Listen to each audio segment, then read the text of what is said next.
त्या दिवशी रात्री जेवताना चिनू ताटातली भाजी बाजूला सारत होता.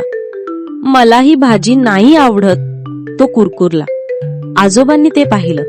ते म्हणाले, चिनू, आज तुला हे जेवण इतक्या सहज मिळालं आहे, पण हजारो वर्षांपूर्वी माणसाला रोज जेवणासाठी खूप फिरावं लागायचं. आजची आपली गोष्ट याच जेवणाबद्दल आहे. चिनूने कान टवकारले. आजोबा म्हणाले, चाकाचा शोध लागला तरी माणूस अन्नासाठी एका जागेवरून दुसऱ्या जागी भटकतच होता. तो जंगलात फळं, कंदमुळं गोळा करायचा आणि प्राण्यांची शिकार करायचा. कधी खूप अन्न मिळायचं तर कधी उपाशी राहावं लागायचं. त्याचं आयुष्य स्थिर नव्हतं. मग त्याने शेती करायला कशी सुरुवात केली? मीनूने विचारले. ही पण एक अपघाताने लागलेली युक्ती होती, आजोबा सांगू लागले. माणूस जिथे राहायचा तिथे तो फळं खाऊन बिया जमिनीवर फेकून द्यायचा. काही महिन्यांनी जेव्हा तो फिरून पुन्हा त्याच जागी यायचा तेव्हा त्याला आश्चर्य वाटायचं.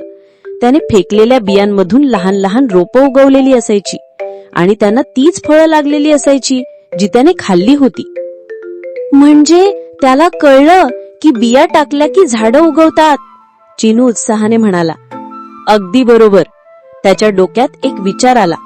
जर मी मुद्दामहून चांगल्या बिया जमिनीवर पेरल्या तर मला अन्न शोधायला भटकावं लागणार नाही. अन्न माझ्या घराशेजारी उगवेल. ही खूप मोठी आणि क्रांतिकारक कल्पना होती. आजोबा पुढे म्हणाले. मग माणसाने नदी किनारी जिथे चांगली माती आणि पाणी होतं तिथे जमीन साफ करून बिया पेरायला सुरुवात केली.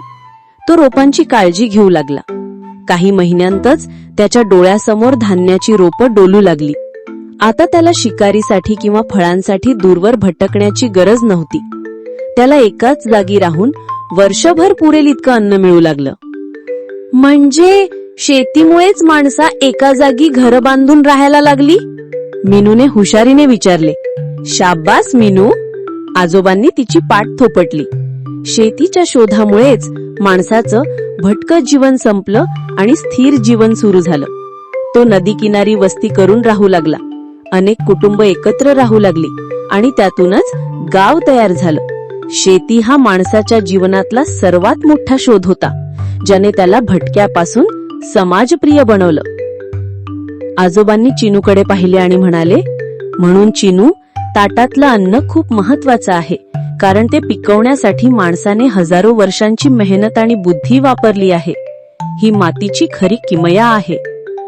त्या दिवशी चिनू एकही शब्द न बोलता ताटातली सगळी भाजी शांतपणे जेवला. पुढच्या गोष्टीत बघूया माणसाने कसं शोधलं जादूचं शस्त्र, भाषा आणि लिपी. बोलणाऱ्या चित्रांपासून ते शब्दांपर्यंतचा हा अद्भुत प्रवास चुकवू नका.